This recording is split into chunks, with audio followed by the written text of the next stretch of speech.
Murder. Somebody has killed father. Thursday, August 4th, 1892. Lizzie could hardly look past the blood. There was so much of it. Blood soaked Mr. Borden's neatly folded Prince Albert coat. It dripped from the slick horsehair cushions to the flowered carpet below. It arched in a fine spatter across the wall and picture frame above. In the midst of it all, her father lay stretched out on the couch with his face so carved and bloodied that she did not know whether he was alive or dead. I did not notice anything else. I was so frightened and horrified. I ran to the foot of the stairs and called Maggie. Bridget Sullivan, nicknamed Maggie by Lizzie and her sister, had barely managed to drift to sleep when the shouting woke her. Bridget did not dally an instant. A housemaid had no business stealing a few winks at 11 in the morning, and besides, that scream was too loud, too strident for any ordinary reprimand. "What is the matter?" Bridget shouted back. "Come down, quick!" Down 3 flights of stairs Bridget came, pounding to find Miss Lizzie Borden in a state such as she'd never seen before, backed up against the screen door as though she were about to flee the house entirely. "Go for Dr. Bowen as soon as you can," Lizzie commanded. "I think father's hurt." Instinctively, Bridget moved toward the sitting room to see what was the matter with her employer, Mr. Andrew Borden. "Oh, Maggie, don't go in," Lizzie cried. "I have got to have a doctor quick. Go over. I have got to have the doctor," she insisted. Bridget dashed across 2nd Street and rang violently at Dr. Bowden's door, only to have Miss Bowen inform her that the doctor was out making house calls. Back Bridget hurried with the bad news. Lizzie had not budged from the doorway. "Miss Lizzie, where was you?" Bridget ventured to ask. "Didn't I leave the screen door hooked? I was out in the backyard and heard a groan and came in and the screen door was wide open." But Lizzie Borden did not want to answer questions. She wanted help. If she could not have the doctor, she wanted her friend, Miss Alice Russell. "Go and get her," she begged. "I can't be alone in the house."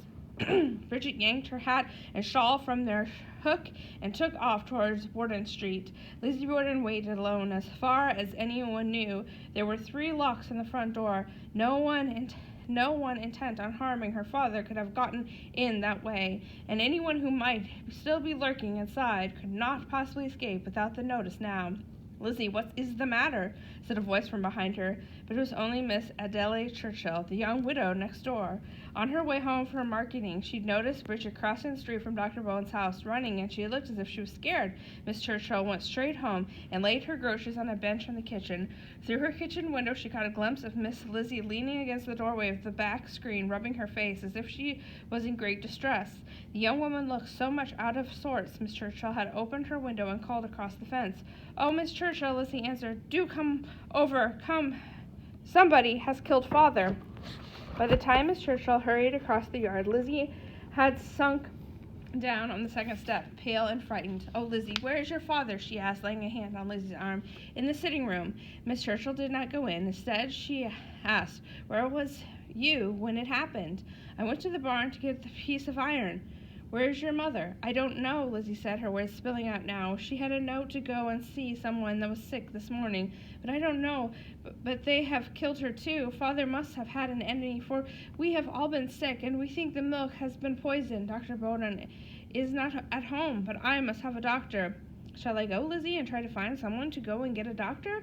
Miss Churchill asked. She answered yes, and Miss Churchill ran across the street to Ella Hall's stable for help. Lizzie Borden did not want to be alone in that house. She had told Bridget so, and still Bridget had brought her neither the doctor nor Miss Russell. Where could the girl be?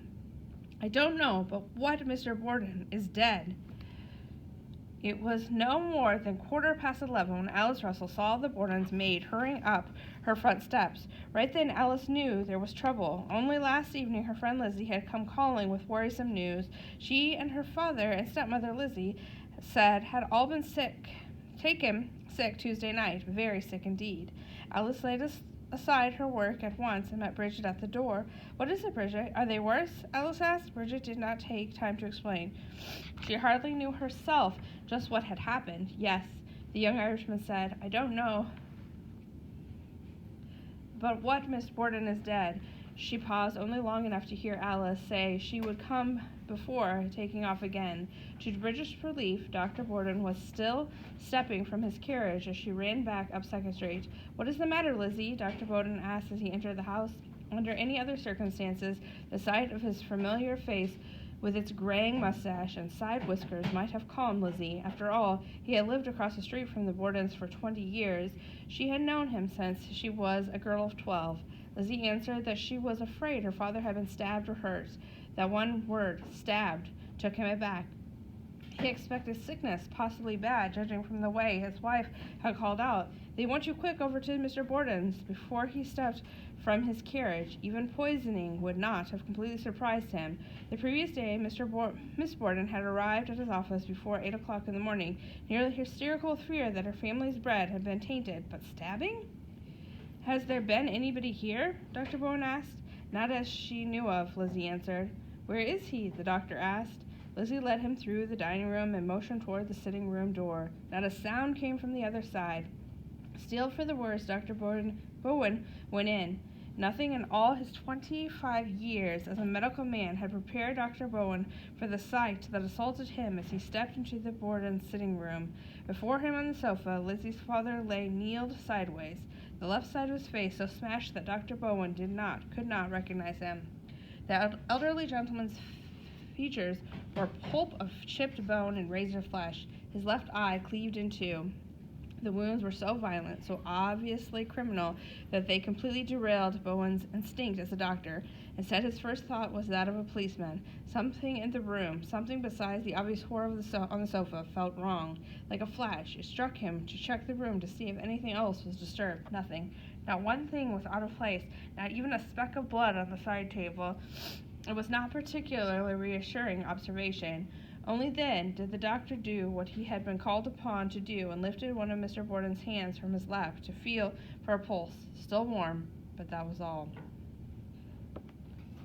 "Will somebody find Miss Borden?" Alice Russell had taken just enough time to change her dress before hurrying over the 3 blocks that separated her home from the Bordens. There she found Bridget, Miss Churchill, and a dazed Lizzie. "Sit right down here, Lizzie, in the kitchen," Alice told her friend, and led her to a rocking chair. While Miss Churchill fanned Lizzie, Alice rubbed Lizzie's hands and bathed her forehead with a wet cloth. No one informed Alice what was wrong with Mr. Borden, but seeing her friend in such a state must have told her that something was dreadful. For Lizzie, she knew, was simply not the sort of person who came easily unhinged. At this moment, however, Lizzie Borden was not herself at all. She seemed so much in need of comfort that Alice could not content herself with holding Lizzie's hand. Within minutes of her arrival, Alice Russell climbed into the chair beside Lizzie as though she were a child, and Lizzie laid her head on Alice's shoulder. Then Lizzie's voice, drifting up from beneath the waving newspapers and cool compresses, stopped them all in one simple question. "Will somebody find Miss Borden?" Amidst all the frantic coming and going, the women realized no one of them had seen Abby Borden. Lizzie was insistent that her stepmother had received a note that morning. Somebody was sick, Miss Borden had told her, and she intended to call on the invalid when she went out to pick up the meat for the afternoon's dinner. "Oh, Lizzie," Bridget said, "if I knew where Miss Borden's sister was, I would go and see if Miss Borden was there and tell her that Mr. Borden was very sick." "No," Lizzie replied. "I think I heard her come in." But if Miss Borden had already returned from her errand, why didn't she come running herself when Lizzie screamed for Bridget? Miss Borden's second-floor bedroom was directly below Bridget's. The maid had rushed right by it on her way down. Wouldn't the repeated slamming of the screen door or the drumming of excited footsteps have attracted Miss Borden's attention as the neighbors arrived on the scene? As the pitch of excitement rose, Lizzie's conviction wavered. "I don't know where Miss Borden is," she said to Miss Churchill. "I think she is out, but I wish you would look." Someone must search the house for Miss Borden, the women decided, and it would not be Lizzie. She was plainly in no condition to do such a thing. At that moment, Dr. Bowen came out of his sitting room, shaking his head as though he hoped to dislodge the image of what he had just seen from his mind. "That is awful," he said. "Oh, I can't go through that room," Bridget said, from where they stood. There was no way into the front of the house but through the sitting room where Mr. Borden's murdered body lay, with the blood still oozing onto the haircloth sofa. Layout of the Borden's house. When Andrew Borden bought number 92 2nd Street in 1872, it was not a single-family home. At that time, the building was fitted out as upper and lower flats with identical floor plans, a front parlor, central dining room, rear kitchen, and 2 small side bedrooms. This compact arrangement accounts for both the lack of hallways and the peculiar and connecting layout of the upstairs bedrooms during the Borden's time. Lizzie's room had once been the upstairs family's dining room, with doors opening to the entry, parlor, kitchen, and one of the bedrooms. Andrew Borden made 2 substantial changes to the house. He tore out the upstairs kitchen and converted the space into a master bedroom, and he joined the 2 downstairs bedrooms to create a large dining room. What had been the downstairs family dining room then became the Borden's notorious sitting room.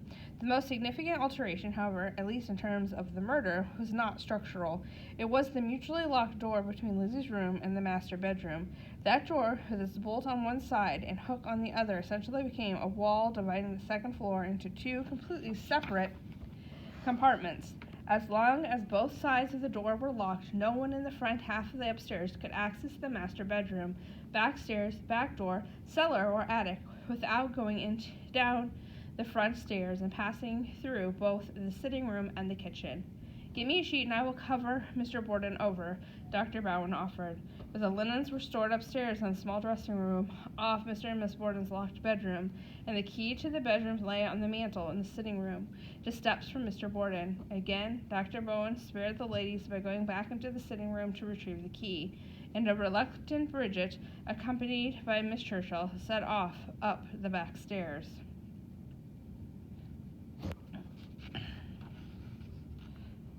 "Go and get the police as fast as you can." "Doctor, will you send a telegram to Emma, my sister, for me?" Lizzie asked after he had draped Mr. Borden's body. "I will do anything for you," Bowen gallantly replied. As a doctor, there was nothing left for him to do. He acted now as a friend. Her mind suddenly astir with practicalities, Lizzie asked him to word the telegram as gently as possible, not just for her sister's sake, but because the old lady where Emma was visiting was feeble. She had better not have the shock. As Dr. Bowen headed out the back door, 2 men met him at the screen. One was Charles Sawyer, a neighbor from just a few doors down 2nd Street. Bowen balked at letting them in until Sawyer identified his companion, a burly, pork-faced fellow dressed in an ordinary suit of clothes, as Officer George Allen of the Fall River Police Department. "All right, come in," Bowen said. Before he went any further, Officer Allen deputized Mr. Sawyer and stationed him at the screen door with instructions that he must not allow anyone to come in, only police officers. Then Allen followed Dr. Bowen into the sitting room, where the doctor pulled a sheet from Mr. Borden's face. "You go down and tell the marshal all about it," Bowen instructed the policeman. "Go and get the police as fast as you can." Meanwhile, in the kitchen, Lizzie's moments of clear-headedness were fading in and out. Again, Lizzie said, "I wish someone would go and try to find Miss Borden." They could avoid it no longer. Once more, Bridget and Miss Churchill screwed up their courage to creep through the house. There was no one else for the job. Together, the 2 women went through the dining room to the sitting room door. From there, they scurried kitty-corner toward the foyer, trying not to see the end of the sofa a few inches to their left, where Mr. Borden's head lay. Bridget was just ahead of Miss Churchill, leading the way. Down the hall and then up the open staircase they crept, uncertain whether a murderer still lurked within the house. As the floor of the landing and then the open door to the guest room came into view, Miss Churchill turned her head, peering beneath the railing. Her nose was not quite level with the second floor. Through the spindles she could see across the landing and straight under the guest room bed. Lying on the floor on the other side of the bed was something she did not want to recognize, but even in the dim light she could not pretend it was anything but the form of a person. Miss Churchill went not one step further. Bridget, suddenly bold, continued. Drawn by the glimpse of a woman's dress on the floor, she ran as far as the foot of the spare bed before the dreadful sight stopped her. Miss Borden sprayed face down on the red Brussels carpet between the bed and the bureau in a thick black pool of drying blood. Miss Churchill did not wait for Bridget to react. She rushed downstairs into the dining room. So frightened, she doubled herself up and cried out, "Oh, Miss Borden, is there another?" Alice Russell asked. "Yes," Miss Churchill gasped. "They killed her, too."